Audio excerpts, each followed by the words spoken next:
What is up, guys? 806 English here, and welcome back to another video. So today's video is basically just going to be about your beginner trout fisherman. So like if a bunch of you've never really tried going for trout and don't really know what to do or how to do it or whatever, or some of you just flat out like are new to fishing in general, but you want to, in your area there's rainbow trout. So this video is going to be very useful for you guys, so stay tuned and let's get right into the video. Alright, so I'm going to start off with like the main stuff you really need, and then we'll go to the stuff that's like, well, you really need everything. Like everything in this video you're going to really need for trout fishing, but I'm going to start with the most important aspect of it, and that's going to be the rod and reel. So if you're a beginner fisherman or a beginner trout fisherman in general, the best thing to use is an ultralight rod to a medium light or a medium rod. That's just because you don't really want a medium heavy or higher, because you really don't need a rod like that. Like trout aren't like bass fishing where you need a medium heavy rod. You're throwing lighter, smaller baits, so that ultralight is going to help you throw those smaller, lighter baits, and it's also going to help you detect bites, the little smaller bites, because trout don't bite as hard sometimes. I have had cases where I didn't even know there was a trout on because I didn't even see the bite, because I was using like a medium heavy or something like that. So an ultralight is always good for trout fishing. So a really good beginner rod is a Shakespeare Micro Series. You can either get the small version, which is like maybe about that big. This one was, what was it? 7 foot light. So this is actually a really good rod. I forgot to mention light. A light rod is also really good.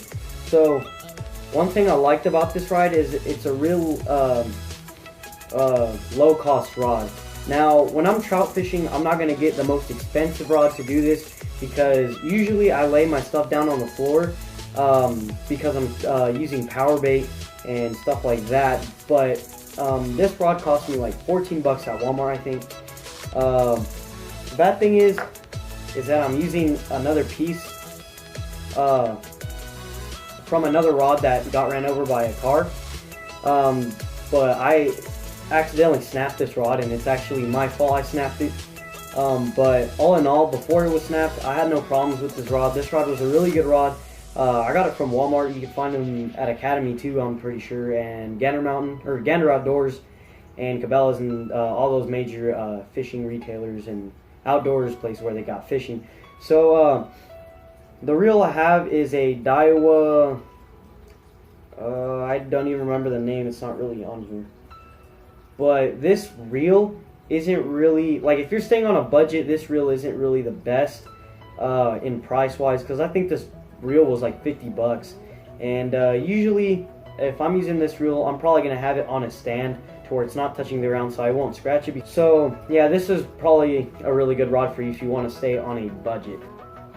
Another thing I forgot to mention about this rod is you can do anything with it. You can throw small crankbaits, small inline spinners, you can throw small little grubs like I have tied on right here, or you could even throw power bait on this. It works really well for everything, and in my opinion, I really like to use a 6'6" or a 7 foot for trout fishing, but that's just my opinion. That's really the best you want to do, is a 7 foot in my opinion. But occasionally I will use a 6'6".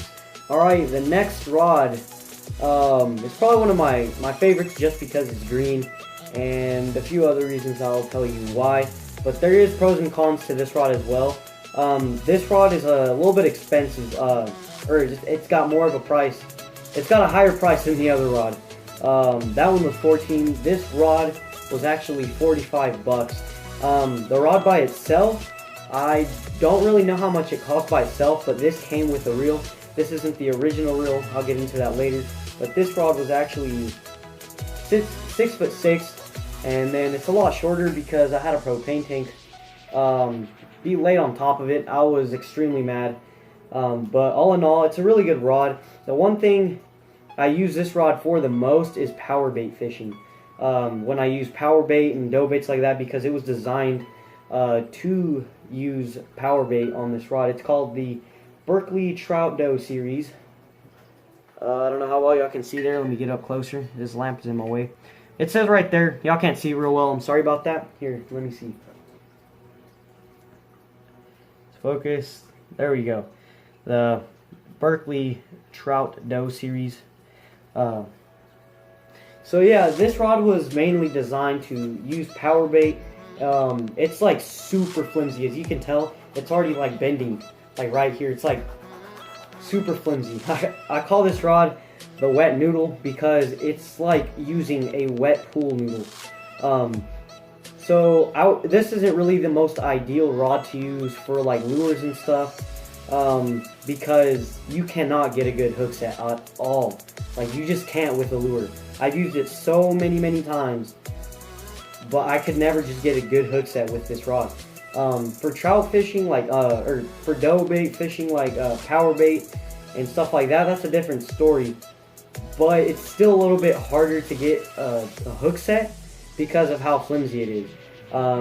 If you're wanting to keep the trout, then and you're using power bait, then I definitely would use this rod because it's kind of hard to really set the hook with it. I've lost so many fish with this rod because I just pick it up and set the hook, and I'm definitely not setting the hook early. So when I use this, I wait a little bit. But this reel is a lot cheaper than the other reel I just showed you, but for the price, it is a phenomenal reel. This reel is the Fluger, what is this, the Fluger Tryon, and it's the smaller size. It's got 5 ball bearings and it's super smooth.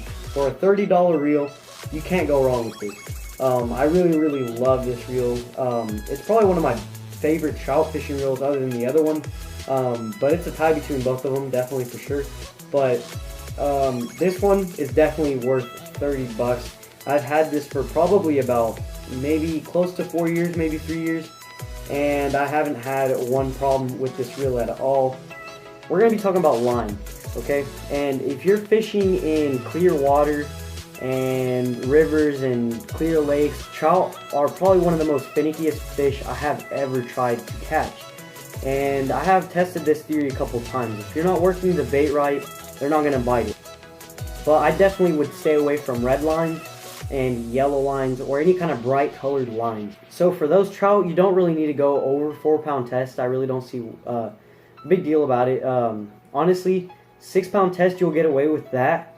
But anything over 6-pound test, I definitely wouldn't use. When you're fishing for trout, you really don't need to like fish real like big stuff for trout. Alright guys, so the next thing is baits. Alright, so one of the most easiest ways to catch a trout for a beginner or just to catch a trout in general is power bait. Now, power bait is definitely some of my most favorite ways of fishing, or one of the most easiest ways to catch a trout in my opinion. It's not my most favorite way. Later on in the video I'll talk about my most favorite way, but I got different colors. In my area, the colors that I seem to be getting a lot of bites on are either a pink or an orange power bait.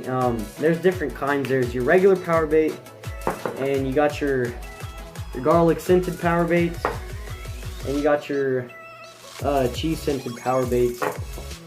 One of the other ways of another really good way of catching trout is by salmon eggs.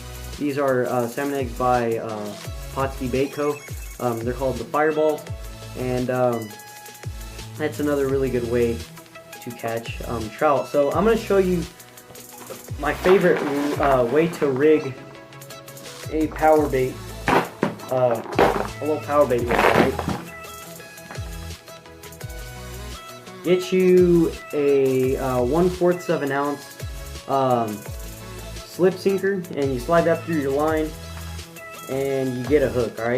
Alright guys, so this is my most favorite way to rig up power bait. So you got a slip sinker here. This is a 1/4 of an ounce slip sinker, and you put it up your main line, and then you get a snap swivel right there, so it catches the weight and it stops it.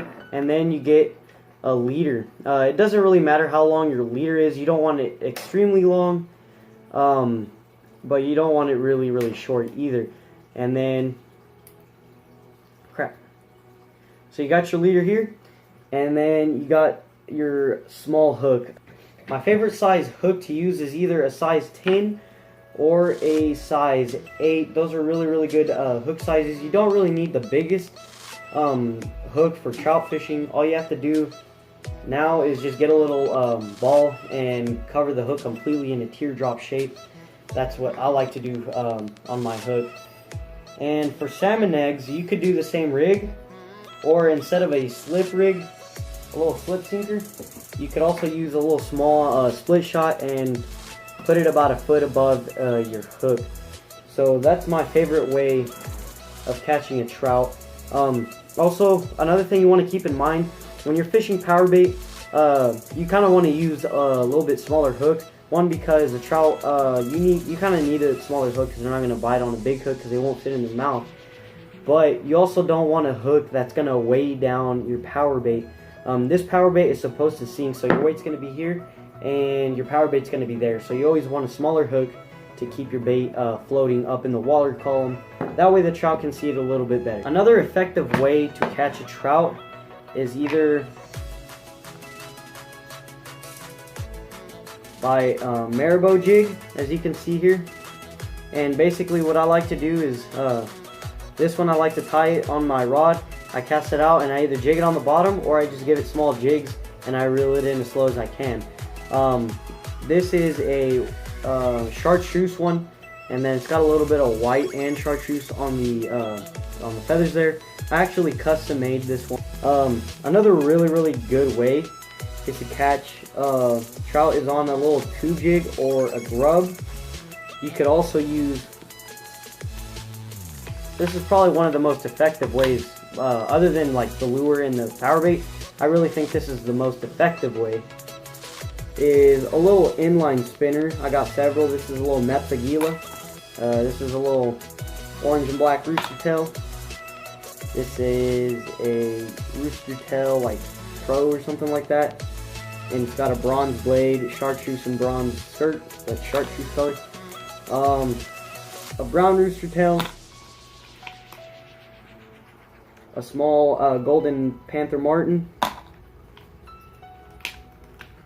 Another panther martin with a little tail, or feathers. And then I got this one from Walmart. I really don't know what brand it is. I've caught a few on them though. But the color just depends on what the trout want. If you're fishing in murkier water, I definitely use like a chartreuse or something like that. But if you're fishing in clear water, the chartreuse would also work. I have caught fish on this one. It just depends on what the fish like. Another really good way is to fish really small crankbaits.